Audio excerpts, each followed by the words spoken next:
வாகை சூடவா. வணக்கம் மாணவ செல்வங்களே. இன்னைக்கு நம்ம பார்க்க போற கான்செப்ட் பாடி ஃப்ளூயிட்ஸ், உடல் திரவங்கள். நம்ம எல்லாருக்கும் தெரியும், நம்ம உடம்பு முழுக்க முழுக்க நீர் சத்தினால் உண்டாக்கப்பட்டது. மோர் தேன் 60 to 65%, that is 60 to 70% of body weight is made up of water. So அப்ப அந்த water content, water means that it is not a direct water, it is a mixture of water and other components. So that is what we call it as fluid. So all the fluid content which are present in our body is called as body fluid, and in today's concept we are going to discuss in detail about body fluids. தமிழ்ல உடல் திரவங்கள் அப்படி நம்ம சொல்லுவோம். இந்த உடல் திரவங்களை ரெண்டு வகையா நமக்கு பிரிக்கிறாங்க. இந்த உடல் திரவங்கள் எங்க இருக்கு? ஒரு செல்லுக்கு உள்ள இருக்கா இல்ல செல்லுக்கு வெளியில் காணப்படுகிறதா?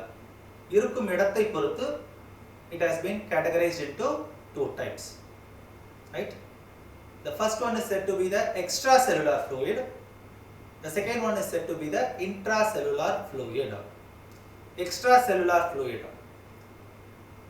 செல்களுக்கு வெளியே காணப்படக்கூடிய திரவம், that is called as extracellular. Whereas intracellular fluid, செல்லின் உள்ளே காணப்படக்கூடிய திரவம், the fluid which is present inside the cell is called as intracellular fluid. These are the two different types of body fluids. So one type of fluid is present inside the cell, what is called as intracellular fluid. Another type of fluid is called as extracellular fluid, which is present outside the cell. செல்லுக்கு வெளியே காணப்படக்கூடிய திரவம், செல்லுக்கு உள்ளே காணப்படக்கூடிய திரவம். முதல்ல செல்லுக்கு வெளியே காணப்படக்கூடிய திரவம் அப்படின்னு பார்க்கும்போது அதுல மூன்று வகைகள் காணப்படுகிறது. First one is interstitial fluid or tissue fluid, sell இடைத்திரவம்.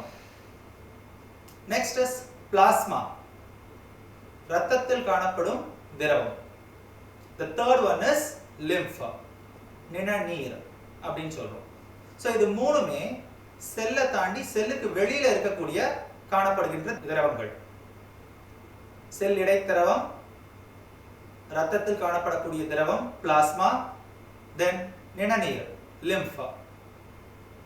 All these three, interstitial fluid, plasma and lymph, all these three are seen outside the cell, right? அதுல interstitial fluid, செல் இடைத்திரவம் அப்படின்னு சொல்லப்படக்கூடிய இந்த திரவம் இரண்டு செல்களுக்கும் நடுவே காணப்படக்கூடிய ஒரு திரவமாகும். whereas plasma, plasma அப்படின்னு சொல்லும்போது இரத்தத்தில் இருக்கக்கூடிய நீர்த்தன்மை, அதை தான் நம்ம plasma அப்படின்னு சொல்றோம். The fluid part of the blood is called as plasma. Whereas lymph, இரத்தத்தின் வேறு ஒரு கூறு, right? Lymph and plasma more or less similar, but there are major differences, right? So lymphல பாத்தீங்கன்னா நமக்கு RBCs இருக்காது, right? lymphல பாத்தீங்கன்னா பல வகையான புரதங்கள் இருக்காது, but plasma has proteins, right? So these are the three different types of extracellular fluid: interstitial fluid, lymph and plasma. All these three are the extracellular fluid. Coming to the intracellular fluid, செல்லின் உள்ளே காணப்படக்கூடிய திரவம்னு சொல்லும்போது செல்லுக்குள்ளே இருக்கக்கூடிய cytoplasm, that is what we call it as intracellular fluid, right? So this is the brief outline for the body fluids, right? So next in the image பாத்தீங்கன்னா we can able to clearly understand. நான் முன்பே சொல்லியிருந்தேன், நம்ம உடலில் கிட்டத்தட்ட 60 லிருந்து 70% நமக்கு நீர் சத்தினால் ஆனது. So if you look at this image, so in the intracellular fluid, extracellular fluid, செல் இடைத்திரவம், செல்லுக்கு வெளியே காணப்படக்கூடிய திரவம், then செல்லின் உள்ளே காணப்படக்கூடிய திரவம். இது ரெண்டும் எந்த ரேஷியோல இருக்கு அப்படின்னு பாத்தீங்கன்னா கிட்டத்தட்ட 40% of the fluid is present inside the cell. 40% of the fluid is intracellular fluid. 40% உடல் செல்களுக்குள்ளே காணப்படக்கூடிய திரவங்கள். whereas the remaining 20 to 25% are extracellular fluid, that is செல்களுக்கு வெளியே காணப்படக்கூடிய interstitial fluid, blood plasma, lymph, இது மூணுமே வெறும் 20% தான். ஆனா செல்லுக்குள்ள இருக்கக்கூடிய cytoplasmic fluid that occupies 40%, that together makes us 60% of the total body weight, right? So கிட்டத்தட்ட ஒரு வளர்ந்த ஒரு மனிதனுக்கு 60% அவனுடைய பாடி வெயிட்ல முழுக்க திரவங்கள் தான் ஆக்குபை பண்ணிட்டு இருக்கு. ஸோ இன்னைக்கு நம்ம இந்த பாடி ஃப்ளூயிட்ல கொஞ்சம் நம்ம டீட்டெயிலா பார்க்க போறது என்ன கான்செப்ட் அப்படின்னு பார்த்தீங்கன்னா blood, ரத்தம் இப்போ பார்த்துருப்போம். blood is a type of connective tissue, right? மிக முக்கியமான ஒரு திரவம். உடலில் உள்ள அனைத்து திசுக்களுக்கும் நியூட்ரியன்ட் சப்ளை பண்றது, கேசியஸ் எக்ஸ்சேஞ்ச், இதுக்கெல்லாம் மிக அத்தியாவசியமா நமக்கு பிரயோஜனப்படுறது இந்த blood தான்.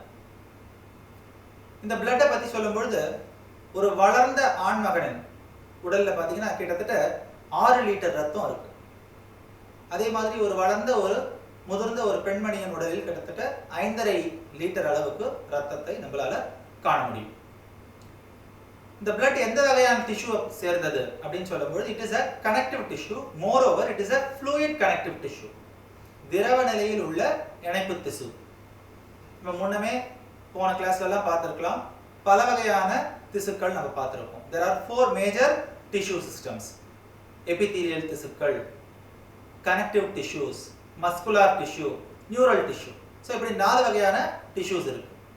so blood ன்னு சொல்லும்போது blood comes under the fluid connective tissue, திரவ நிலையில் உள்ள இணைப்பு திசு தான் இந்த blood.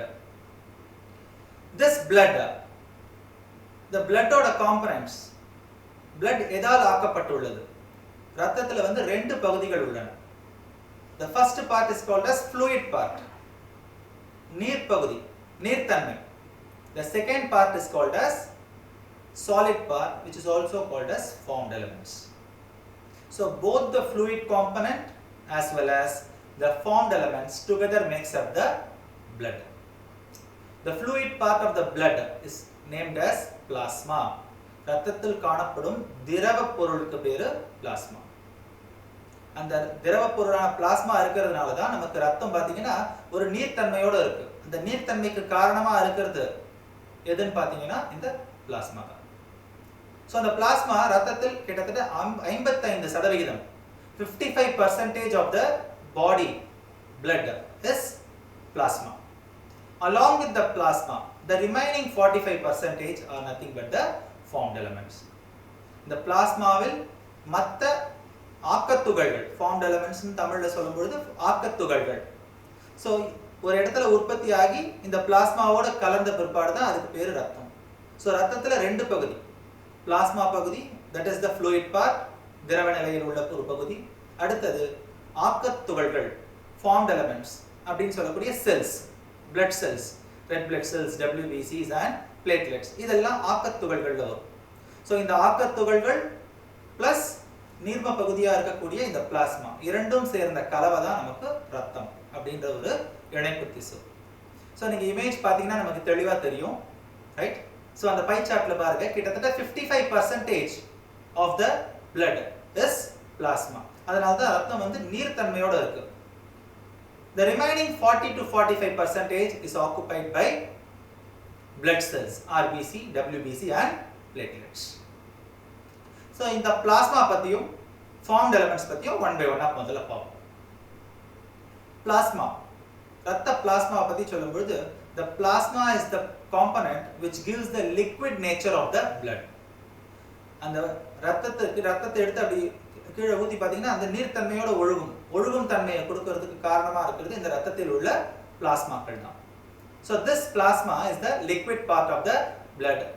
இந்த பிளாஸ்மால என்னென்னலாம் இருக்கு அப்படின்னு பாத்தீங்கன்னா கிட்டத்தட்ட 90% நீர், முழுக்க நீர் தான். so water, organic and inorganic substances, respiratory gases and different types of proteins, இதெல்லாம் சேர்ந்த கலவைக்கு பேர் தான் பிளாஸ்மா. வாட்டர்னு சொல்லும்போது 80 to 95% is water. புரதங்கள்னு சொல்லும் பொழுது பிளாஸ்மால 4 முக்கியமான புரதங்கள் நம்மளால கவனிக்க முடியும். First one is albumin, then globulin, prothrombin and fibrinogen. இந்த 4ம் இரத்தத்தின் பிளாஸ்மாவில் காணப்படக்கூடிய மிக முக்கியமான புரதங்களாகும். ஆல்புமின் பாத்தீங்கன்னா albumin is very essential for maintaining the osmotic pressure. இரத்தத்தில் இருக்கக்கூடிய osmotic pressure, இரத்தத்தோட நீர் அளவை கட்டுப்படுத்தக்கூடிய பணியை செய்யறது யாருன்னு பாத்தீங்கன்னா இந்த ஆல்புமின். அடுத்து குளோபுலின். இந்த புரதம் என்ன வேலையை செய்யுதுன்னு பாத்தீங்கன்னா இரத்தத்துக்கு இம்யூனிட்டி, ரைட்? நீங்க படிச்சிருக்கலாம் இம்யூனோகுளோபுலின் அப்படின்னு நம்ம படிச்சிருப்போம், ரைட்? ஆன்டிபாடி ப்ரொடக்ஷன்ல ஆன்டிபாடிஸ். ஸோ இந்த மாதிரி ஆன்டிபாடி ப்ரொடக்ஷனுக்கு இந்த குளோபுலின் புரதம் பயன்படுகிறது. அதே மாதிரி ஹார்மோன் டிரான்ஸ்போர்ட்டேஷனுக்கும் இந்த குளோபுலின் புரோட்டீன் இன்வால்வ் ஆகும். அடுத்தது பாத்தீங்கன்னா புரோத்ராம்பின் அண்ட் ஃபிப்ரினோஜன். இந்த 2 புரதங்களும் ரத்தம் உறைதலுக்கு மிக மிக அத்தியாவசியமான ஒரு புரதங்களாகும். That is fibrinogen and prothrombin இல்லாத ரத்தம் உறைதல்ன்ற ஒரு கான்செப்டே நடக்க முடியாது. ஸோ இந்த 4 புரதங்களும் ரத்தத்தின் பிளாஸ்மாவில் காணப்படக்கூடிய மிக முக்கியமான புரதங்களாகும். அடுத்து கரிம பொருட்கள், ஆர்கானிக் சப்ஸ்டன்சஸ் சொல்லும் பொழுது பல வகையான கரிம பொருட்கள், குளுக்கோஸ், ஈவன் புரோட்டீன்ஸ், அமினோ அமிலங்கள், வேஸ்ட் ப்ராடக்டான யூரியா, ரைட், ஃபேட்ஸ், விட்டமின்ஸ், இது எல்லாமே நமக்கு பிளாஸ்மாவில் காணப்படக்கூடிய organic substances.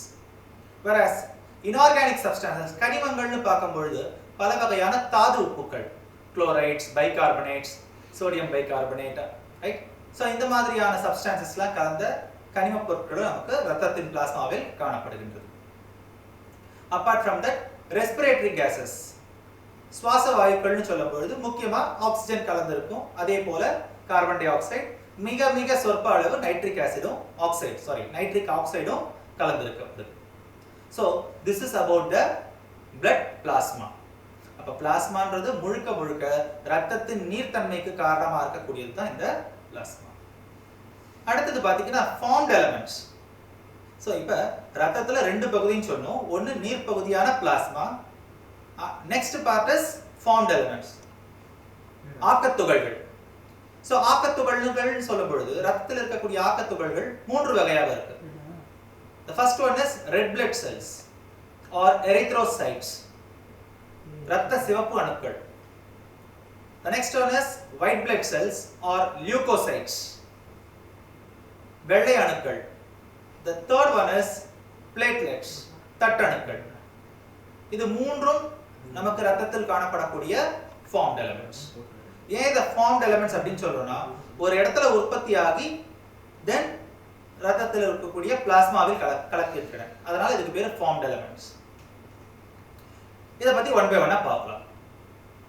First, red blood cells, இரத்த சிவப்பு அணுக்கள், which is also called as erythrocytes. Erythro means red.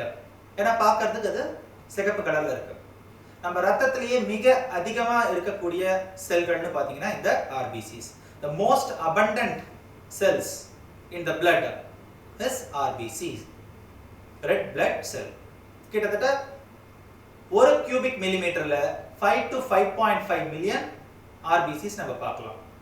மிக அதிகமா இருக்கிற ஒரே காரணத்தினால தான் நம்ம ரத்தத்தின் நிறமே சிகப்பு நிறமா இருக்கு. So இந்த RBCs எங்க உற்பத்தி ஆகின்றன? They are produced in the bone marrow. எலும்பினுள் உள்ள மஜ்ஜையில் தான் நமக்கு உற்பத்தி ஆகுது. நீங்க எலும்புல பாத்தீங்கன்னா எலும்போட சென்டர் பகுதியில பாத்தீங்கன்னா ஒரு ரெட்டிஷ் brown content பார்க்க முடியும். That is what we call it as bone marrow. So அந்த மைய பகுதியில எலும்பு மஜ்ஜையில தான் நமக்கு இந்த RBCs உற்பத்தி ஆகின்றன. இந்த RBCs ஓட உற்பத்திக்கு எரித்ரோபாய்டின் அப்படின்ற ஒரு மிக முக்கியமான ஒரு ஹார்மோன் அத்தியாவசியம். So இந்த எரித்ரோபாய்டின் அப்படின்ற ஹார்மோன் கிட்னிஸ்ல உற்பத்தியாகி லிவர்ல உற்பத்தியாகி போன் மேரோல ஆக்ட் ஆகி தென் RBC-ய உற்பத்தி பண்ணுகின்றன.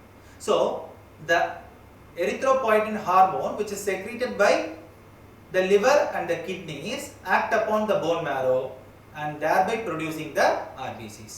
So அப்ப erythropoietinன்ற ஹார்மோன் RBC உற்பத்திக்கு மிக மிக ஒரு இன்றியமையாத ஒரு ஹார்மோன் ஆகும்.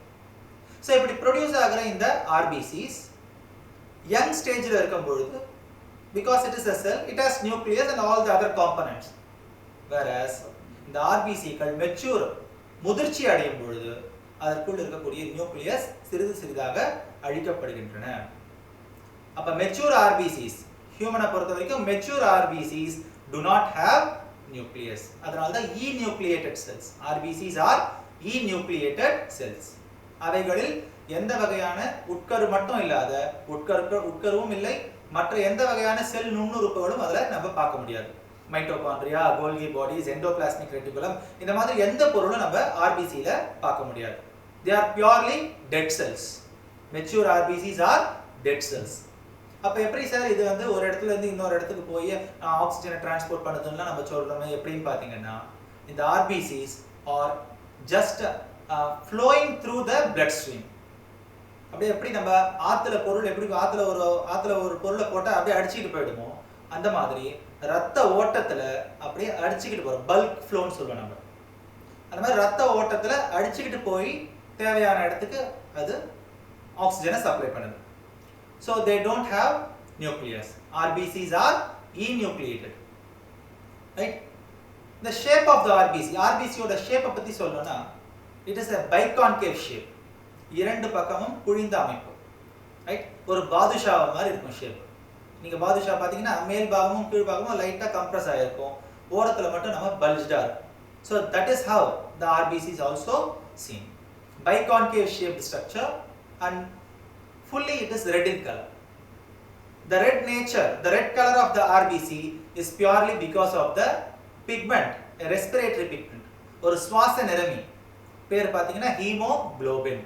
நம்ம எல்லாருக்கும் தெரிஞ்சிருக்கும், ரைட்? நம்ம 5ஆம் கிளாஸ்ல இருந்தே படிச்சிருப்போம். So hemoglobin is the respiratory pigment which is present in the RBCs. That is why the RBCs are red in color. So this hemoglobin is involved in the transportation of oxygen.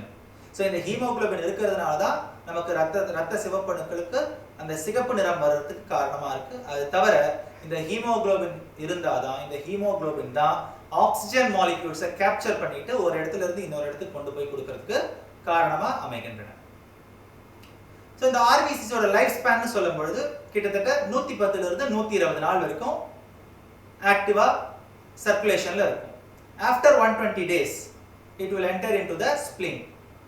நம்ம மண்ணீரல்னு சொல்லக்கூடிய ஸ்ப்ளீன்ல போய் destroy ஆயிடும். So எல்லா வகையான ஆர்பிசியும் மிக அதிகமா destruction எங்க நடக்குதுன்னு பாத்தீங்கன்னா ஸ்ப்ளீன். அதனால தான் ஸ்ப்ளீனை பத்தி சொல்லும் பொழுது spleen is the graveyard for RBC. ரத்த சிவப்பணுக்களின் இடுகாடு அப்படின்னு நம்ம சொல்லுவோம் ஸ்ப்ளீனை. ஏன்னு பாத்தீங்கன்னா இந்த ஆஃப்டர் 120 days, ரைட், அதுக்கு மேல அதோட எஃபிஷியன்சி இல்ல, அந்த ஆர்பிசிஸ் ஹீமோகுளோபின் ஆக்சிஜனை கேரி பண்ணக்கூடிய கெப்பாசிட்டி இல்லைன்னு சொல்லும் பொழுது அந்த ஆர்பிசிஸ் ஸ்ப்ளீன் கிட்ட போய் there they will get disintegrated. So spleen is the destruction site of RBCs. So RBC 120 days of lifespan. ரத்தத்தில் இருக்கக்கூடிய RBC மற்றும் பிளாஸ்மா இதுக்குரிய ரேஷியோவை எக்ஸ்பிரஸ் பண்ற ஒரு டேர்ம் தான் இந்த hematocrit. So hematocrit is the term which is used to express the ratio between the blood plasma with that of the RBCs.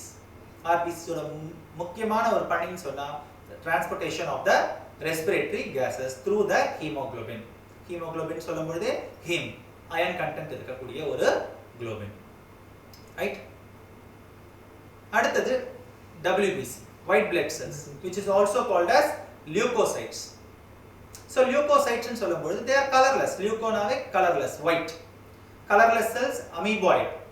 They are irregular in shape. ஒரு குறிப்பிட்ட ஒரு வகை ஒரு ஒழுங்கான உருவ அமைப்பு இல்லாத ஒரு அமீபா போன்ற தோற்றமுடைய ஒரு செல்கள், amoeboid shaped cells, and they are living cells. They have nucleus. So WBCs are nucleated cells, right? So 6000 ல இருந்து 8000 நம்பர்ஸ்ல ஒரு கியூபிக் மில்லிமீட்டர், ஒரு கன மில்லிமீட்டரில் 6000 ல இருந்து 8000 WBCs நம்ம பார்க்க முடியும். சோ இதுவும் நமக்கு போன் மேரோல தான் ப்ரொடக்ஷன் ஆகுது. அடுத்து ஸ்ப்ளீன்ல போய் டிஸ்ட்ரக்ஷன் நடக்குது. சோ இதோட முக்கியமான பணி என்ன அப்படின்னு பாத்தீங்கன்னா, நம்ம உடலில் உள்ள நோய் எதிர்ப்பு ஆற்றலை பல்கி பெருக வைக்கக்கூடியது இந்த WBCயோட மிக மிக முக்கியமான பணி, ரைட்? நோய் எதிர்ப்பு ஆற்றலை ஏற்படுத்தி foreign bodies, bacteria, virus, fungi முதலான வெளியிலிருந்து வரக்கூடிய பேத்தஜன்ஸ் கிட்ட இருந்து நம்மளை காக்கிறது இந்த WBCs. இந்த ஒவ்வொரு WBCஸோட லைஃப் ஸ்பேன் ஒரு அப்ராக்சிமேட்டா சொன்னீங்கன்னா 10 to 20 days. இந்த WBC ரெண்டு வகையா பிரிச்சிருக்காங்க. One is called as granulocytes, another one is called as agranulocytes. துகள்கள் உடைய WBC, துகள்கள் அற்ற WBC. துகள்களுடைய வெள்ளை அணுக்கள், துகள்கள் அற்ற வெள்ளை அணுக்கள். That is, அதோட சைட்டோபிளாசத்துல பாத்தீங்கன்னா அந்த சைட்டோபிளாசத்துல நிறைய துகள்கள், சைட்டோபிளாஸ்மிக் கிரானுல்ஸ் நம்ம பார்க்க முடியும். ஸோ அதை பேஸ் பண்ணி கிரானுலோசைட், ஏகிரானுலோசைட்னு ரெண்டு வகையா பிரிச்சிருக்காங்க. ஸோ கிரானுலோசைட்ல மூன்று வகைகள் உண்டு. Neutrophil, basophil and eosinophil. Whereas agranulocyte contains two types. One is lymphocytes and monocytes. So there are two groups of WBC, granulocyte and agranulocyte. Under the granulocyte we have three types: neutrophil, basophil and eosinophil. Under the agranulocyte we have two types: lymphocytes and monocytes. So in the tabular column பார்க்கும்போது we can able to differentiate between the different types of WBCs. Neutrophil பாத்தீங்கன்னா WBC லே மிக அதிகமா காணப்படக்கூடிய WBC வகை எதுன்னு பாத்தீங்கன்னா இந்த neutrophil. கிட்டத்தட்ட more than 60%, 60 to 65% of WBCs are neutrophils. இந்த neutrophilக்கு இன்னொரு பேர் என்னன்னு பாத்தீங்கன்னா polymorphonuclear neutrophils. பல் உரு உட்கரு நியூட்ரோஃபில்கள். அதோட நியூக்ளியஸ் பாத்தீங்கன்னா பல ஷேப்ல இருக்குமா. அதனால தான் அதுக்கு பேரே நமக்கு பாத்தீங்கன்னா பல் உரு உட்கரு நியூட்ரோஃபில்கள். அதில் இருக்கக்கூடிய நியூக்ளியஸ் பாத்தீங்கன்னா மல்டி லோப்டு நியூக்ளியஸ், பல கதுப்புகளை உடைய நியூக்ளியஸ். நீங்க இமேஜ் பாத்தீங்கன்னா தெரியும். நியூக்ளியஸ் பாருங்க, யூசுவலா நம்ம ஒரு செல் படம் வரைஞ்சி ஒரு பெருசா ஒரு ரவுண்ட் போட்டு அதுதான் நியூக்ளியஸ் நம்ம குறிப்போம். ஆனா நியூட்ரோஃபிலோட நியூக்ளியஸை பாருங்க, அங்கங்க நியூக்ளியஸ் தனித்தனியாக பகுதி பகுதியாக லோப்ஸா நம்ம பார்க்க முடியும். ஸோ அதுதான் நம்ம என்ன சொல்றோம்னா மல்டி லோப்டு நியூக்ளியஸ், பல கதுப்புகளை உடைய உட்கருவை கொண்டது நியூட்ரோஃபில்ஸ். இதோட முக்கியமான பணி ஃபேகோசைட், செல் ஈட்டிங், செல்களை முழுங்கும் தன்மையுடைய பாக்டீரியா உள்ள வருதுன்னா அந்த பாக்டீரியாவை முழுங்கி அழிக்கக்கூடிய தன்மை வேலையை செய்யறது இந்த neutrophils. Next eosinophil. Right, eosinophil is also a type of granulocyte. இதல பாத்தீங்கன்னா இதோட ஸ்பெசிஃபிக்கா எப்படி கண்டுபிடிக்கலாம் அப்படி பாத்தீங்கன்னா ஈசனோஃபிலோட nucleus it is a bilobed nucleus. ஸ்டாண்டர்டா நம்ம கண்டுபிடிச்சிடலாம். ஒரு WBC செல்ல நியூக்ளியஸ் ரெண்டு கதுப்பு தான் இருக்கு அப்படினாவே அது முழுக்க முழுக்க நமக்கு ஈசனோஃபில் தான். சோ இந்த ஈசனோஃபில்ஸ் பல வகையான ஒவ்வாமை ரியாக்ஷன்ஸ், ஒவ்வாமை வினைகள், அலர்ஜிக் கண்டிஷன்ஸ் அப்ப ரைட் மிக அதிகமாகும். சில பேருக்குலாம் பாத்தீங்கன்னா கருவாடு சாப்பிட்டா ஒத்துக்காது, உடம்பெல்லாம் தடி தடியா வீங்கின மாதிரி ஆயிடும். அந்த மாதிரி கண்டிஷன்ல ஈசனோஃபிலோட லெவல் மிக அதிகமா இருக்கும். ஈவன் ஆஸ்மா பேஷண்ட் கூட ஈசனோஃபிலோட லெவல் மிக அதிகமா இருக்கும். ஸோ அலர்ஜிக் கண்டிஷன்ஸ் எல்லாத்துலேயும் நமக்கு ஈசனோஃபிலோட பங்கு மிக முக்கியமான பங்கு வகிக்கின்றது. அடுத்தது பார்த்தீங்கன்னா பேசோஃபில். ரத்தத்திலேயே மிக குறைந்த அளவு இருக்கக்கூடிய WBCலேயே மிக குறைந்த அளவு இருக்கக்கூடிய WBC எதுன்னு பார்த்தீங்கன்னா பேசோஃபில். இந்த பேசோஃபில் அளவு தான் குறைச்சல். இந்த கடுகு சிறுத்தாலும் காரம் குறையாதுன்னு சொல்லுவாங்க பாரு, அது மாதிரி அளவுல குறைச்சலா இருந்தாலும் மிக முக்கியமான பணிகள் பல செய்கின்றன. என்னன்னு பார்த்தீங்கன்னா இது நம்ம இன்ஃப்ளமேட்டரி ரியாக்ஷன். ரைட், இப்போ நமக்கு ஒரு எறும்பு கடிச்சிடுது அப்படின்னு பார்த்தீங்கன்னா உடனே அந்த இடம் என்ன ஆகும்னு பார்த்தீங்கன்னா வீங்கி போய் எரிச்சலாகி நமைக்கும். இந்த நமைக்கக்கூடிய செயல்பாடுகள், இந்த இன்ஃப்ளமேஷன் ரியாக்ஷன் இதெல்லாம் செய்திக்கிறது இந்த பேசோஃபில். மிக முக்கியமா இந்த பேசோஃபில் secretes a substance called as heparin. ரத்தம் உறைவதை தடுக்கக்கூடிய ஒரு புரதப்பொருள், ஆன்டிகோயாகுலன்ட். ஹெப்பாரின்ற ஆன்டிகோயாகுலன்ட் ப்ரொடக்ஷன் யார் பண்றதுன்னு பார்த்தீங்கன்னா இந்த பேசோஃபில். அதனால தான் ரத்தம் உள்ள ஓடுற ரத்தம் அவ்வளவு சீக்கிரம் உறைபடாத இருக்கிறதுக்கு காரணமா இருக்கக்கூடிய புரதம் heparin. and this heparin is produced by basophil. இதோட நியூக்ளியஸும் பாத்தீங்கன்னா lobed nucleus, but it has large number of cytoplasmic granules. Next, lymphocytes. Lymphocytes have large nucleus. மொத்த WBC லே மிகப்பெரிய நியூக்ளியஸ் உடைய WBC செல்ஸ் எதுன்னு பாத்தீங்கன்னா இந்த லிம்போசைட். நீங்க இமேஜ் பாத்தீங்கன்னா தெரியும், அந்த செல்லுல முழு ஏறக்குறைய 95% of the space is occupied by the nucleus. So இந்த நியூக்ளியஸை பேஸ் பண்ணி தான் இது அத்தனை வகையும் பெரும்பாலும் பிரிச்சிருக்காங்க. ரைட், லிம்போசைட்டோட வேலை அப்படின்னு பாத்தீங்கன்னா லிம்போசைட்ல ரெண்டு வகை இருக்கு. One is T lymphocyte, another one is B lymphocyte. Lymphocyte which is matured in the thymus gland. Thymus gland ஹார்ட்டுக்கு பின்பாகத்துல இருக்கக்கூடிய thymus gland ஹார்ட்டுக்கு பின்பாகத்துல இருக்கக்கூடிய ஒரு சிறு சுரப்பி. அந்த சுரப்பியில மெச்சூர் ஆகிற லிம்போசைட்டுக்கு T lymphocyte என்று பெயர். அதே போல போன் மேரோலே மெச்சூர் ஆகக்கூடிய லிம்போசைட்டுக்கு பேரு பி லிம்போசைட். இந்த ரெண்டு லிம்போசைட்டும் ரெண்டு வகையான வேலைகளை நோய் எதிர்ப்பாற்றல் தருது. B lymphocytes are involved in antibody mediated immunity and T lymphocytes are involved in cell mediated immunity. இந்த ரெண்டு பத்தியும் health and diseaseல டீடைலா நம்ம பார்ப்போம். So lymphocytes are involved in cell mediated and antibody mediated immunity. அடுத்து monocytes. Monocytes பார்க்கும்போது அதோட nucleus பாத்தீங்கன்னா they have kidney shaped, right? So renal shaped nucleus are present in the monocytes and the monocytes are also involved in the phagocytosis, right? அடுத்து platelets, ரத்தத்தின் தட்டணுக்கள். So அது இப்போ நம்ம ஒரு பிளேட்டை ஒரு பீங்காம் பிளேட்ல கீழே போட்டு உடைச்சிட்டோம்னா அந்த முழுசா இருக்க ஒரு பிளேட் அப்படியே துண்டு துண்டா சின்ன சின்ன துகள்களா சிதறிடும். அந்த மாதிரி ஒரு பெரிய செல்ல இருந்து சிதறந்து சின்ன சின்னதா ஆனதனால இதுக்கு பேரு platelets, right? So platelets are also enucleated cells. They don't have nucleus and ஒரு வளர்ந்த ஒரு ஆணின் ஒரு கன மில்லிமீட்டர் ரத்தத்துல கிட்டத்தட்ட 3,50,000 platelets இருக்கு நம்மளால பார்க்க முடியும். So இந்த platelets ஓட production நம்ம இமேஜ் பாத்தீங்கன்னா தெரியும். போன்ல இருக்கக்கூடிய ஸ்டெம் செல்ல இருந்து மெகாகாரியோபிளாஸ்ட், மெகாகாரியோபிளாஸ்ட்ல இருந்து மெகாகாரியோசைட் and மெகாகாரியோசைட்ல இருந்து வரக்கூடியது தான் இந்த platelets. இந்த platelets ஓட மிக முக்கியமான பணி என்னன்னு பாத்தீங்கன்னா ரத்தம் உறைதலை செய்யக்கூடிய இந்த வேலையை செய்யறது தான் இந்த platelets. Platelets are involved in blood clotting mechanism. இந்த platelets ஓட லைஃப் ஸ்பேன் பாத்தீங்கன்னா 8 to 10 days. Platelets எங்க டிஸ்ட்ரக்ஷன் ஆகுதுன்னு பாத்தீங்கன்னா spleen and liver.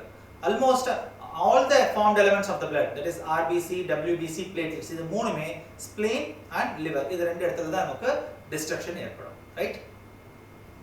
இப்போ அடுத்து பார்க்க போற கான்செப்ட், இது வரைக்கும் நம்ம bloodனா என்னன்னு பார்த்தோம். bloodல இருக்கக்கூடிய ரெண்டு பகுதிகளான பிளாஸ்மாவை பத்தியும் பார்த்தோம், ஃபார்ம்ட் எலிமெண்ட்ஸ் ஆன ஆக்கத்துகள்களை பத்தியும் பார்த்தோம். இப்போ அடுத்து ரத்தம் உறைதல் மெக்கானிசம் ஆஃப் blood clotting ஒரு பிரீஃபா பார்த்துருவோம். ஸோ எப்படி ரத்தம் உறைதல் அப்படி நடைபெறுகின்றது அப்படின்னு பார்க்கும்பொழுது முதல்ல ஒரு இடத்துல அடிபடுதுன்னு வச்சுக்கோங்க, right? So injury or removal of blood from the vessel, right? ஒரு கத்தியில ஒரு சின்னதா ஒரு கீறல் ஏற்படுது, இல்ல ஒரு இன்ஜெக்ஷன் போடுறாங்க, ஸோ அந்த இடத்துல ஒரு டேமேஜ் ஏற்படுது. அந்த டேமேஜ் ஏற்பட்ட இடத்துல platelets will come rush together. So எந்த இடத்துல நமக்கு கட் ஏற்பட்டுச்சோ அந்த இடத்துல மிக அதிகமான தட்டணுக்கள் வந்து சேர்ந்து it forms a platelet plug. அப்படியே ரத்த தட்டணுக்களின் தொகுப்பு ஏற்படும். அந்த தொகுப்பு ஏற்பட்டதும் அதிலிருந்து வரக்கூடிய ஒரு factors, one of the factor is prothrombinase அப்படின்ற ஒரு enzyme. So this is the prothrombinase. This prothrombinase enzyme அது ஒரு நொதி. ஸோ எங்கே ப்ரொடக்ஷன் நடக்குதுன்னு பார்த்தீங்கன்னா எந்த இடத்துல பாதிப்பு ஏற்பட்டிருக்கோ அந்த இடத்துல ஏற்படக்கூடிய அந்த இரத்த தட்டணுக்களின் தொகுப்புல இருந்து உற்பத்தி ஆகக்கூடிய ஒரு நொதி தான் இந்த புரோத்ராம்பினேஸ். இந்த புரோத்ராம்பினேஸ் ஆல்ரெடி ரத்தத்தில் இருக்கக்கூடிய புரோத்ராம்பின் புரதம் நம்ம முன்னாடி பார்த்தோம். ரத்தத்தில் 4 வகையான புரதங்கள் இருக்கின்றன, albumin, globulin, prothrombin and fibrinogen. So அப்போ அந்த புரோத்ராம்பின் இன்ஆக்டிவா இருக்கக்கூடிய அந்த புரோத்ராம்பினை ஆக்டிவ் ஃபார்ம்ல மாற்றக்கூடியது இந்த த்ராம்பினேஸ், ரைட்? ஸோ நீங்க இமேஜ் பார்த்தீங்கன்னா தெளிவா நமக்கு அண்டர்ஸ்டாண்ட் பண்ணிக்கலாம். So prothrombinase acts on the prothrombin and converts the prothrombin into active thrombin. So இந்த prothrombin ஆக்டிவ் thrombin மாற்றக்கூடிய வேலையை செய்யறது prothrombinase அப்படின்ற ஒரு என்சைம். இதுக்கு மிக முக்கியமா கால்சியம் மினரல் அவசியம், மிக அத்தியாவசியமா. கால்சியம் இல்லாத இந்த prothrombin thrombin மாற்ற முடியாது. ஒன்ஸ் thrombin ஃபார்ம் ஆன பிற்பாடு, ஆக்டிவ் thrombin கிடைச்ச பிற்பாடு ரத்தத்தில் காணப்படக்கூடிய மற்றொரு புரதமான ஃபிப்ரினோஜன் இந்த ஆக்டிவ் thrombinோட சேர்ந்து it forms the fibrin threads. இந்த fibrin threads ஃபார்ம் ஆனதும் அந்த ரத்தம் வெளிப்படக்கூடிய அந்த இடத்துல இந்த fibrin threads அக்குமுலேட் ஆகி மற்றும் மற்ற செல்கள், platelets முதலான மற்ற செல்கள்ல அக்குமுலேட் ஆகி ரத்தத்தை உறைய வைக்கின்றன. ஸோ இது ஒரு பேசிக் outline about the mechanism of blood clotting. Next, what is the difference between serum and blood plasma? So நம்ம plasma-னா என்னன்னு பார்த்தோம். Plasma is the fluid part of the blood and it contains water, organic substance, proteins, right? Fibrinogen, prothrombin, albumin இதெல்லாம் நம்ம இருக்கு அப்படின்ற ஒரு கலந்த கலவை தான் நமக்கு பிளாஸ்மான்றது பார்த்தோம். So there is another term called as serum. இந்த சீரத்துக்கும் பிளாஸ்மாவுக்கும் என்ன வித்தியாசம் அப்படின்னு பார்த்தீங்கன்னா, இந்த பிளாஸ்மால இருக்கக்கூடிய அந்த கிளாட்டிங் ஃபேக்டர்ஸ்னா ரெண்டு புரோட்டீன் தான். One is fibrinogen and prothrombin. இந்த பிளாஸ்மால இருக்கக்கூடிய புரதங்கள்ல அந்த ஃபிப்ரினோஜன் அண்ட் புரோட்டீன் இதை மட்டும் எடுத்துட்டா மீதி இருக்கக்கூடிய மொத்த பிளாஸ்மாவுக்கும் பேரு serum.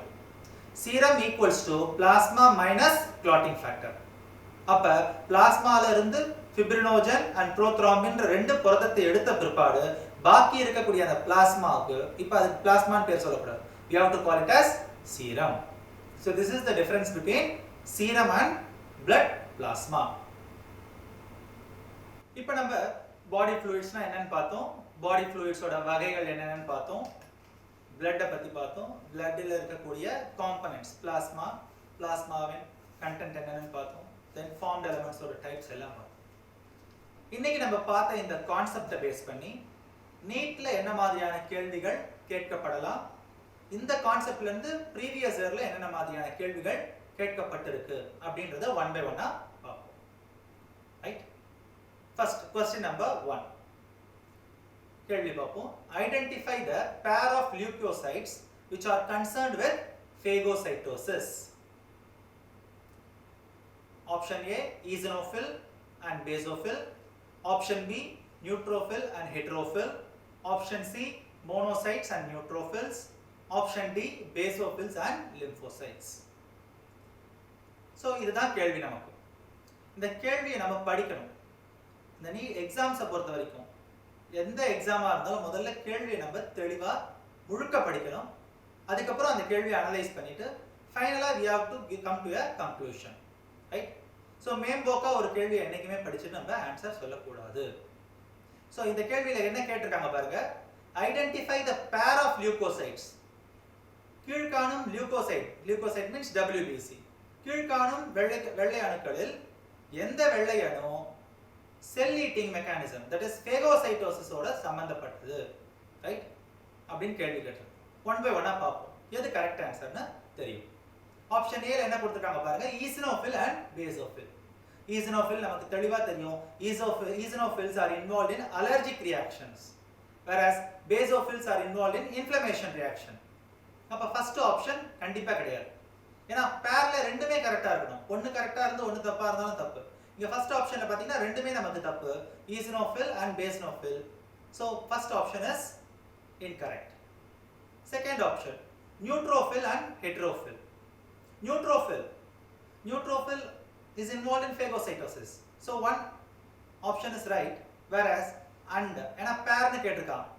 First neutrophil correct answer. ஏனா neutrophil is involved in cell eating mechanism, whereas the second கொடுத்திருக்காங்க பாருங்க heterophil. Heterophil is another name for neutrophil. அப்ப ரெண்டுமே ஒண்ணுதான், ரைட்? அப்ப இது கரெக்ட்டான ஆன்சர் மாதிரி தெரியும். நம்ம அவசரப்பட்டு இந்த ஆன்சர் கரெக்ட் நம்ம எழுத கூடாது. We have to see all the other options, right?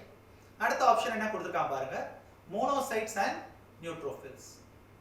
See pair of leukocytes னு கொடுத்திருக்காங்க. அப்ப ரெண்டு வகையான leukocytes WBCs. அதுல இந்த ஆப்ஷன் C ல பாருங்க monocytes. Monocytes are totally involved in phagocytosis. They are also called as macrophages. அப்ப monocytes are involved in phagocytosis and already we know neutrophils are also involved in phagocytosis. So அப்ப option C ல இருக்கக்கூடிய answer மிக பொருத்தமான விடையா இருக்கக்கூடிய வாய்ப்பு உள்ளது. இருந்தாலும் நம்ம அடுத்த ஆப்ஷனையும் பார்க்கணும். Last option is basophils and lymphocyte. கண்டிப்பா இருக்கிறதுக்கு வாய்ப்பு இல்லை. ஏனா basophil முழுக்க இன்ஃப்ளமேட்டரி ரியாக்ஷனோட சம்பந்தப்பட்டது, whereas lymphocyte னு சொல்லும்போது antibody production are cell mediated இம்யூனிட்டியோட சம்பந்தப்பட்டது. சோ அப்ப கரெக்ட்டான ஆப்ஷன் பார்க்கும்போது நமக்கு ஆப்ஷன் C ஆ தான் இருக்கணும். ஆப்ஷன் B இருக்கிறதுக்கான வாய்ப்பு கிடையாது. ஏனா ஆப்ஷன் B ல பாத்தீங்கன்னா நியூட்ரோஃபில் அண்ட் ஹெட்ரோஃபில் ரெண்டுமே ஒரே காம்பனன்ட் தான். ஆனா அதை விட பெஸ்ட் ஆன்சர்னு சொல்லும்போது option C monocytes and neutrophils. So the correct answer is monocytes and neutrophils. Both the monocytes and neutrophils are involved in cell eating mechanism which is also called as phagocytosis. Question number 2. Which of the following statement is true regarding the erythrocytes? கீழ்காணும் கூற்றுகளில் erythrocytes இரத்த சிவப்பணுக்கள் சம்பந்தமான எந்த கூற்று சரியான கூற்று அப்படின்னு நம்ம கேட்டிருக்காங்க.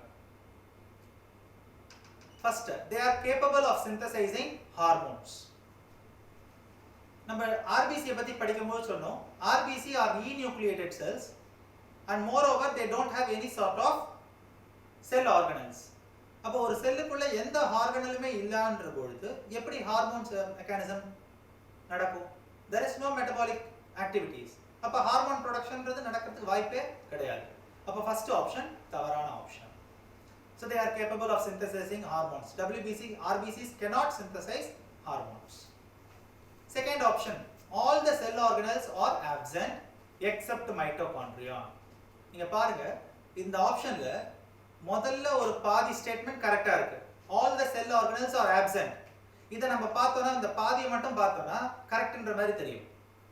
ஆனா look at the complete sentence. The second part of the sentence பாருங்க, except mitochondria. அப்ப RBC செல்ல எந்த ஒரு செல் ஆர்கனலுமே கிடையாது. ஆனா except mitochondria last just add பண்ணிருக்கோம். நம்ம அவசரப்பட்டு என்ன பண்ணுவோம், all the cell organelles are absent னு அவசரத்துல ஆப்ஷன் B ஷேர் பண்ணிடுவோம். ஏன்னா இது ஷேடிங் பேட்டர்ன் மாத்தலாம் முடியாது. சோ அப்ப option B is also wrong. The third option C, the biconvex shape increases the surface area of the cell. பாருங்க இந்த ஸ்டேட்மென்ட் கரெக்ட்டான ஸ்டேட்மென்ட் மாதிரி தெரியுது. ரைட்? RBC ஓட அந்த ஷேப் வந்து சர்ஃபேஸ் ஏரியாவை இன்க்ரீஸ் பண்ணி நிறைய ஹீமோகுளோபினை கேரி பண்றதுக்கு வசதி செய்யுது. But look at the term biconvex அப்படின்னு கொடுத்திருக்காங்க. But the actual shape of RBC is biconcave. So இதெல்லாம் நம்ம ரொம்ப தெளிவா நிதானமா, ஏன்னா டைம் வந்து ரொம்ப ஸ்டிபுலேட்டட் டைம், அந்த டைம்க்குள்ள நம்ம क्वेश्चனை படிக்கணும். क्वेश्चனை படிச்சு அண்டர்ஸ்டாண்ட் பண்ணி பதற்றம் இல்லாத நிதானத்தோடு நம்ம ஆன்சர் பண்ணணும். அப்ப நம்ம பைன்ற வார்த்தை பார்த்துட்டு நம்ம கண்டினியூட்டில நம்ம என்ன வந்துரும்னு பாத்தீங்கன்னா பை கான்கேவ்ன்ற நம்ம நினைக்க தோணும். பட் the answer ஆப்ஷன்ல என்ன கொடுத்திருக்கான்னு பாத்தீங்கன்னா பை கான்வெக்ஸ்னு கொடுத்திருக்கான். அப்ப அந்த ஷேப் தப்பு. so the answer is wrong. so the biconvex ஷேப்ல ஒருவேளை பை கான்கேவ்னு கொடுத்திருந்தாங்கன்னா அந்த ஆப்ஷன் ரைட். ஆனா கொடுத்திருக்கிறது biconvex. so the option is wrong. then option D, the ratio of the red blood cells to the blood plasma is called as hematocrit. so this option is the right option. ஏன்னா நம்ம already படிச்சிருக்கோம், hematocrit is the difference ரத்தத்தில் உள்ள பிளாஸ்மாவுக்கும் ரத்தத்தில் உள்ள RBCக்கும் உள்ள இந்த விகிதாச்சாரத்தை தான் நம்ம என்னன்னு சொல்றோம்னா hematocrit அப்படி நம்ம குறிப்பிடுறோம். so option D is the right option. the remaining three options are incorrect options, right? so அதனால நம்ம ஒவ்வொரு கேள்வியும் தெளிவா படித்த பிற்பாடு நம்ம ஆன்சர் பண்ணுவோம். next question number 3, observe the image and identify the type of WBC. So இந்த மாதிரி டயக்ராமேட்டிக் क्वेश्चनலாம் இயல்பாவே பிரிண்டிங்ல தெளிவா இருக்கும். நம்ம இருந்தாலும் அந்த இமேஜை உன்னிப்பாக கவனித்து ஆன்சரை நம்ம டிசைட் பண்ணணும். சோ இங்க இமேஜ் பாருங்க, நமக்கு WBC னு கொடுத்துட்டான். Identify the type of WBC. So அந்த WBC ஓட இமேஜ் பாருங்க, செல் இருக்கு, செல்லுக்குள்ள இருக்கக்கூடிய சைட்டோபிளாசம் கிரானியூல்ஸா இருக்கு. ரைட்? அப்ப WBC ல மூணு வகையான கிரானுலோசைட்ஸ் தான். The first one is neutrophil, basophil and eosinophil. இது மூணு தான் granulocyte.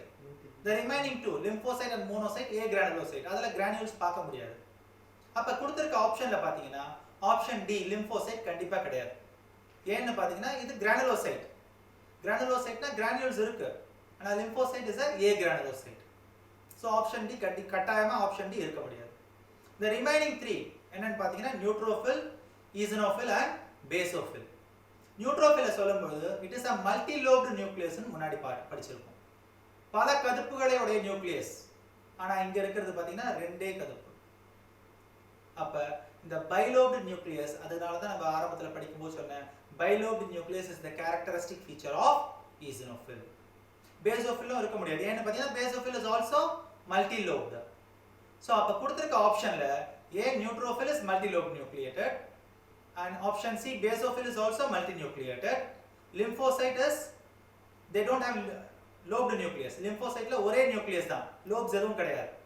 அப்ப eosinophil is the bilobed. So அப்ப நம்ம அந்த இமேஜ்ல இருக்கக்கூடிய கண்டென்ட்டை நம்ம பேஸ் பண்ணி நம்ம கரெக்ட்டான ஆன்சரை चूஸ் பண்ணணும். சோ இங்க கொடுத்திருக்க இமேஜ் என்னன்னு பாத்தீங்கன்னா eosinophil ஓட image, bilobed nucleus along with the granulated cytoplasm, right? So the correct option is option B, eosinophil. So eosinophil is a type of granulocyte with bilobe nucleus. This is the correct answer for question number 3.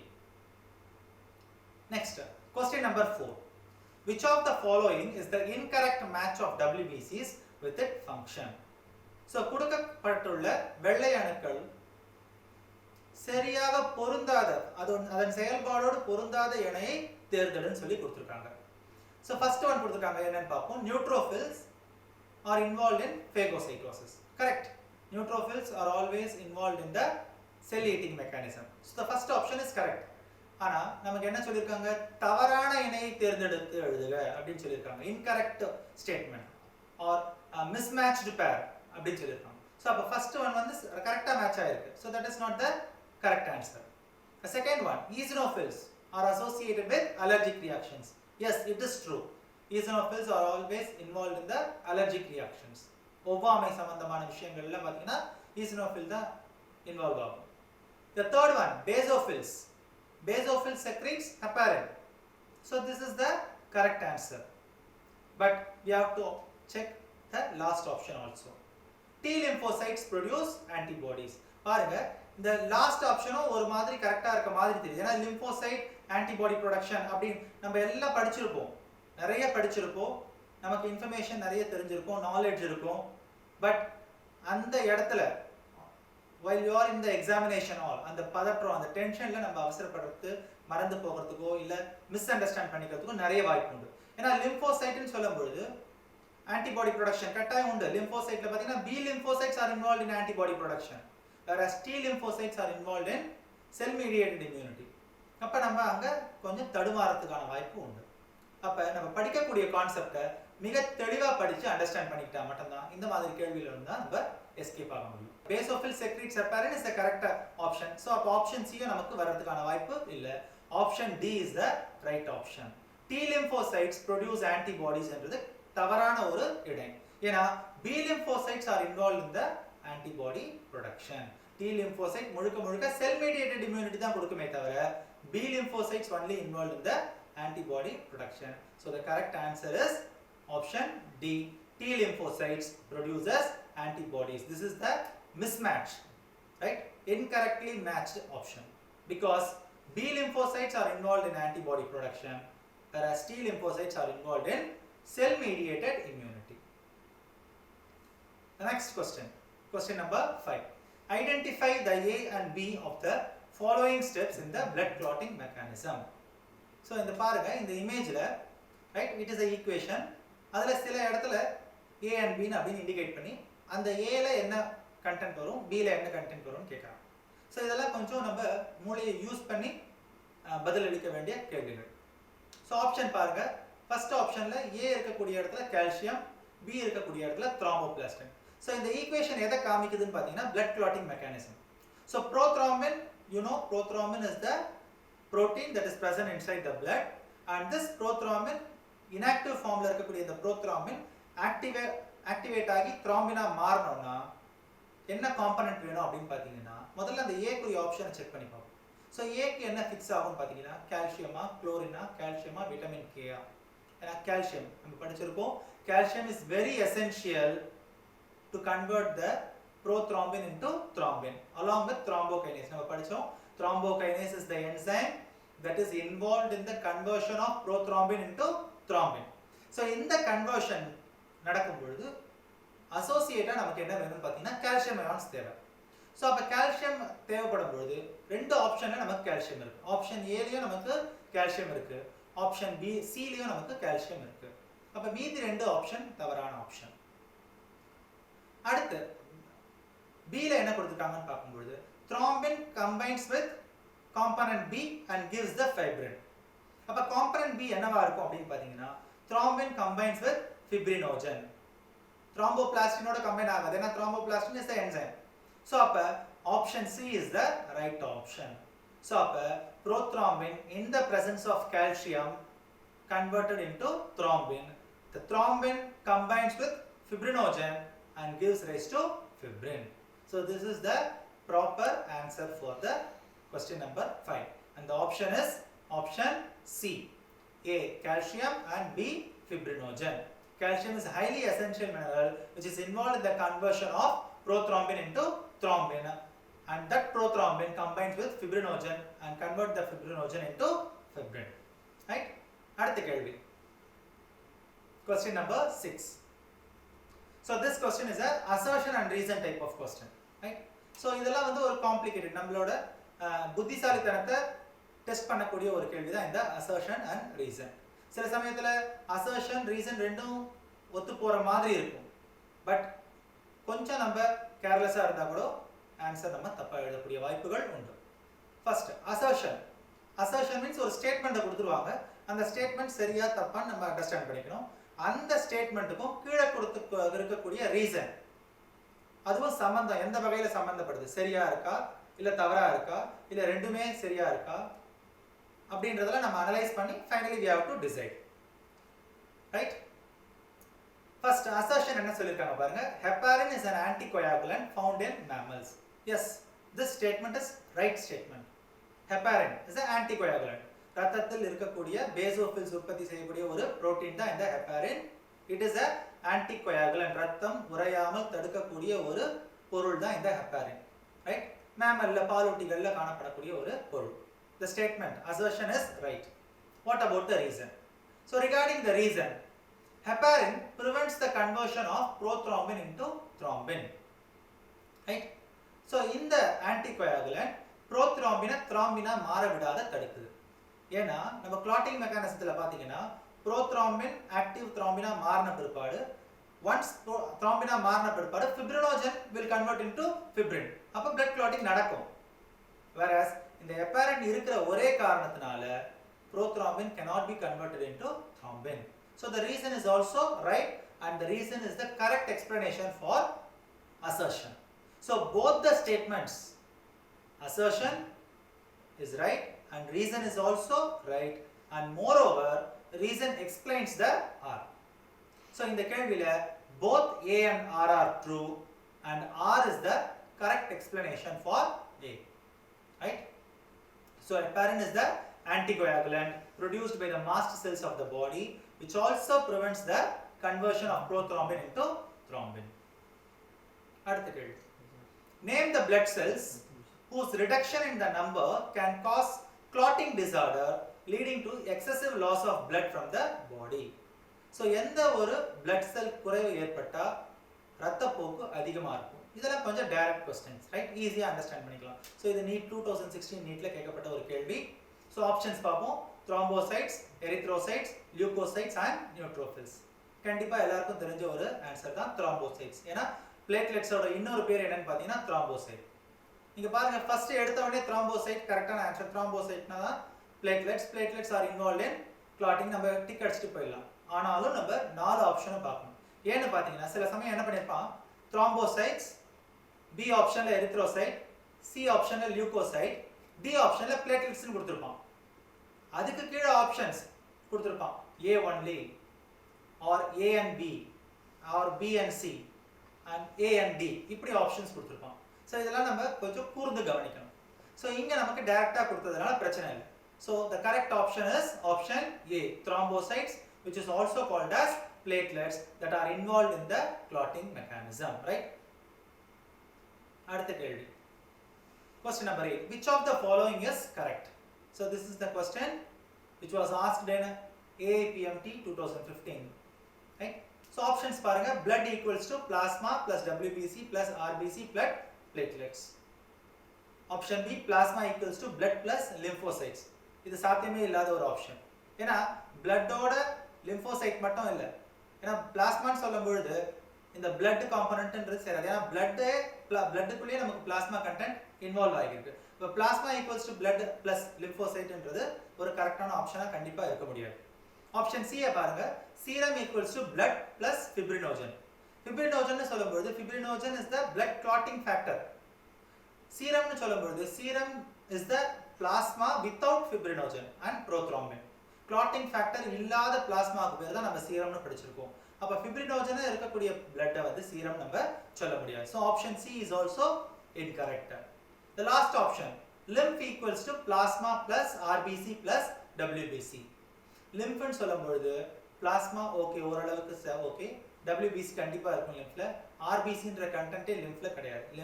Lymph is a colorless fluid. அப்ப last ஆப்ஷனும் நமக்கு வரதுக்கான வாய்ப்பு கிடையாது. So the correct answer will be first option A. Blood equals to plasma plus RBC plus WBC and platelets. இது எல்லாம் கலந்த கலவை. ஏன்னா பிளாஸ்மான்றது liquid part, RBC WBC platelets இது மூணும் பாத்தீங்கன்னா formed elements. இது plasma and formed elements. அவன் formed elements னு கொடுக்காத தனித்தனியா பிரிச்சு கொடுத்திருக்கான். So just to confuse ourselves. So we have to clearly understand. So option A is the right answer for this question. Question number 9. So this question was asked in 2016 NEET. Serum differs from blood. But last question la paakumbodhu sonnom, serum is very much similar to plasma except clotting factors. அப்ப பிளாஸ்மாவும் சீரமும் ஒண்ணுதான். ஒரே வித்தியாசம் என்னன்னு பாத்தீங்கன்னா பிளாஸ்மால clotting factors இருக்கும். That is prothrombin and fibrinogen. ஆனா சீரத்துல அந்த clotting factors இல்ல. அப்ப அதை பேஸ் பண்ணி நம்ம ஆன்சரை பார்க்கும்போது option D is the correct answer. Because serum differs from blood in lacking the clotting factor. மீதி எல்லா பொருளும் இருக்கும். Antibodies will be there, globulins will be there, albumins will be there. So இதெல்லாம் இருக்கும். ஒரே ஒரு விஷயம் இல்லாதது என்னன்னு பாத்தீங்கன்னா clotting factor. So the correct answer for this question is lacking of clotting factors. Because serum never contains blood clotting factors, that is fibrinogen and thrombin. Question number 10. The letter T in the T lymph. அடுத்த question number 10. So இந்த question பாருங்க, the letter T in the T lymphocyte refers to. So இதெல்லாம் direct question. So இந்த மாதிரி questionலாம் வந்து எல்லாரும் நம்ம ஈஸியா பாஸ் பண்ணிடலாம், ரைட்? So AAPMT 2009ல கேட்கப்பட்ட ஒரு கேள்வி, 10-11 வருஷத்துக்கு முன்னாடி கேட்கப்பட்ட ஒரு கேள்வி தான் இது. So T lymphocyteல T என்ற எழுத்து எந்த உறுப்பை குறிப்பிடுது அப்படின்னு கேட்டிருக்காங்க. So options thymus, thyroid, thalamus, tonsil, right? நம்ம நல்லா படிச்சிருந்தோம்னா ஈஸியா அதுக்கு ஆன்சர் பண்ணிடலாம். கொஞ்சம் குழப்பத்துல இருந்தோம்னா கொஞ்சம் யோசிக்க வேண்டிய ஒரு கேள்வியா இருக்கும். எல்லாமே என்ன பாருங்க, எல்லாமே T சீரிஸ்ல இருக்கு. So correct answer is thymus. ஏன்னா thymus is the organ, it is a lymphoid organ where the lymphocytes get matured and get differentiated into T lymphocytes, and those T lymphocytes are involved in cell mediated immunity. So the correct answer for this question is option A, thymus. Next, Kupffer cells are noticed in dash. Kupffer cells னு சொல்லும்போது Kupffer cells are the special type of macrophages or monocytes. நம்ம WBC ல 5 வகையான WBC பார்த்தோம். Neutrophil, basophil, eosinophil, lymphocyte and monocyte. இந்த monocytes க்கு இன்னொரு பேரு macrophages. இந்த macrophages இடத்துக்கு தகுந்த மாதிரி சில இடத்துல சில பேர்களால அழைக்கப்படுது. அப்படி லிவர்ல இருக்கக்கூடிய கேபிலரிஸ்ல இருக்கக்கூடிய அந்த மோனோசைட்டுக்கு we call it as Kupffer cells. அப்ப Kupffer cells are noticed in the liver capillaries or sinusoids of liver.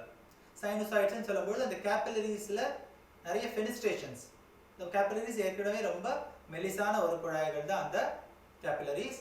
அதுல இருக்கக்கூடிய இந்த macrophage செல்ஸ்க்கு பேரு we call it as Kupffer cells. So options பாத்தீங்கன்னா renal pyramids, alveoli surface, sinusoids of liver, endothelium of intestine. இந்த நாலு ஆப்ஷன்ல பாத்தீங்கன்னா option A and option D கண்டிப்பா கிடையாது. ஆப்ஷன் B க்கு சொல்றதுக்கு வாய்ப்பு இருக்கு. ஏன்னா இதே macrophages is noticed in alveoli surface. அங்க அதுக்கு பேர் alveolar macrophages. Whereas if the same macrophage is located in the liver cells, then it is said to be the sinusoids of liver.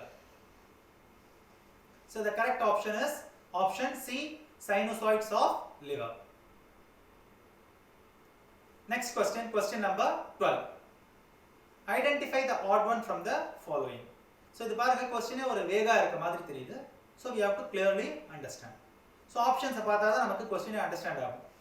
Options பாருங்க, neutrophil, eosinophil, பேசோஃபில் and monocyte.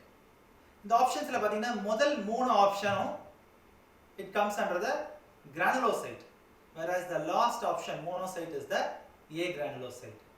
So அப்ப இந்த ஆப்ஷன்ல we have to அப்ப இத பத்தி நமக்கு விஷயம் தெரிஞ்சிருந்தா தான் நம்ம ஆன்சரே சொல்ல முடியும். So neutrophil, eosinophil and basophil, all these three comes under the A granulocyte. அப்ப odd one னு சொல்லும்போது monocyte தான் இருக்க முடியும், because monocyte is a A granulocyte, whereas neutrophil, eosinophil and basophil is a granulocyte. So the correct answer for this question is option D, monocyte. The next question is, which of the following component is directly involved in maintaining the blood colloidal osmotic pressure? நம்ம முன்னமே படிக்கும் பொழுதே சொன்னோம், plasma பத்தி சொல்லும் பொழுது இரத்தத்தில் காணப்படக்கூடிய புரதங்களில் 4 வகையான புரதங்கள், ஆல்புமின், குளோபுலின், புரோத்ரோம்பின் and fibrinogen. இதுல ஆல்புமினை பத்தி பேசும்போது இரத்தத்தின் சவ்வூடு பரவல் அழுத்தத்தை மெயின்டைன் பண்றது யாருன்னு பாத்தீங்கன்னா இந்த ஆல்புமின் தான். சோ அப்ப கரெக்டான ஆப்ஷன் நமக்கு ஆல்புமின். குளோபுலின் இருக்க முடியாது, ஏன்னா globulin is involved in hormone transportation and also involved in antibody production. thrombin பாத்தீங்கன்னா it is involved in clotting mechanism. கண்டிப்பா none of the above சொல்ல முடியாது, ஏன்னா ஆல்புமின் கரெக்டான ஆன்சரா இருக்கிறதுனால. so option A is the correct answer for this question, right? Albumin maintains the osmotic pressure of the blood. The next question is, a drop of each of which of the following is placed separately on 4 slides? Which of them will not coagulate? So this question was asked in 2007 AIPMT. So ஒரு சொட்டு ரத்தத்தை கீழ்காணும் எந்த ஒரு பொருளை நம்ம ஸ்லைட்ல வெச்சோம்னா உறையாது or clot ஆகாது அப்படின்றத கேள்வி கேட்டிருக்காங்க. First option பாருங்க, a whole blood from the pulmonary vein. Right? Pulmonary வெயின்ல இருந்து எடுக்கக்கூடிய ஒரு ரத்த மாதிரியை நம்ம ஸ்லைட்ல வச்சு பார்ப்போமா, அது கட்டி ஆகுமா, கட்டி கொள்ளுமா அப்படின்னு பார்த்தா கட்டி கொள்ளும். ஏன்னா வெயின்ல எடுக்கக்கூடிய ரத்தத்துல பாத்தீங்கன்னா பிளேட்லெட்ஸ் இருக்கும். பிளேட்லெட்ஸ் இருக்கிறதுனால ரத்தம் உறைதல் நடைபெறும். சோ அப்ப ஆப்ஷன் ஏ கண்டிப்பா கிடையாது, ஏன்னா அங்க கோயாகுலேஷன் நடக்குது, கிளாட்டிங் ப்ராசஸ் நடக்குது. Option B, blood plasma. Blood பிளாஸ்மால பாத்தீங்கன்னா fibrinogen and thrombin இருக்கும். அதனால பிளாஸ்மாவை எடுத்து தனியா நம்ம வெளியில வெச்சாலும் ரத்தம் உறைதல் கோயாகுலேஷன்ன்றது நடக்கும். ஆப்ஷன் சி பாத்தீங்கன்னா பிளட் சீரம். ஏன்னா சீரம் பத்தி படிக்கும்போது நம்ம பார்த்தோம், serum does not contain coagulation factors. So அதனால சீரம் நம்ம தனியா எடுத்து ஸ்லைட்ல வைக்கும் பொழுது கண்டிப்பா அது coagulation ஆகாது. So there won't be any sort of clotting when the serum is placed outside the slide, on the slide. So the correct answer is blood stream, blood serum. The next question is, which type of WBC is concerned with the release of histamine and the natural anticoagulant heparin? So this is the question from 2008 AIPMT. So options are eosinophils, monocytes, neutrophils and basophils. இந்த நாலு ஆப்ஷனை பாருங்க. eosinophil already we know allergy reaction ஓட சம்பந்தப்பட்டது. monocytes, macrophages, they are involved in phagocytosis. Neutrophils are also involved in phagocytosis, whereas the last option, basophils. We know basophils are the least count WBCs and they are involved in the inflammatory reactions. Inflammation சம்பந்தம் ஏற்படுதுனாவே அங்க histamine secretion கண்டிப்பா நடக்குதுன்னு அர்த்தம். Moreover, basophils also secrete heparin, which is an anticoagulant. So the correct option for this answer is option D, basophils. The correct answer for this question number 15 is option D, basophils, because basophil is the WBC, kind of WBC, which is involved in the heparin production as well as in the inflammatory reaction. So inflammation னு சொல்லும் பொழுது கண்டிப்பா histamine secretion நடக்கும். அந்த histamine secretion தான் நமக்கு அந்த எரிச்சலை ஏற்படுத்தக்கூடியது ஒரு தன்மை. அதை தவிர it is also involved in the heparin production. Heparin is an anticoagulant. So the correct answer for this and question is basophils, right? So மாணவ செல்வங்களே, இன்னைக்கு நம்ம body fluids னா என்னன்னு பார்த்தோம். body fluid ஓட types, intracellular fluid, extracellular fluid னா என்னன்னு பார்த்தோம். அடுத்து blood பத்தி பார்த்தோம்.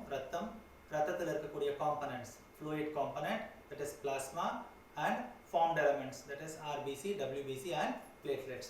plasma னா என்னன்னு பார்த்தோம். plasmaவோட composition, plasmaவோட importance என்னன்னு பார்த்தோம். அடுத்து பாத்தீங்கன்னா formed elements னு சொல்லும்போது formed elements ஆன வகைகள், that is RBC, RBC யோட தோற்றம், RBC யோட செயல்பாடுகள், அதன் அமைப்பு, இதெல்லாம் பார்த்தோம்.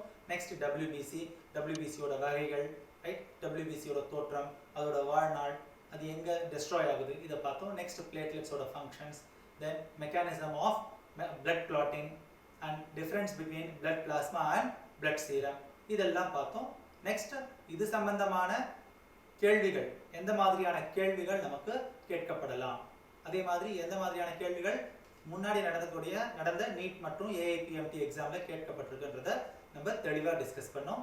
ரைட், இதே மாதிரி நம்ம பகுதியாக நம்ம கான்செப்டை பிரித்து படித்தோன்னா நம்ம கான்செப்ட் ரொம்ப எளிதாக இருக்கும், நம்ம ஈஸியாக ஸ்கோர் பண்ணிட்டு வின் பண்ணலாம்.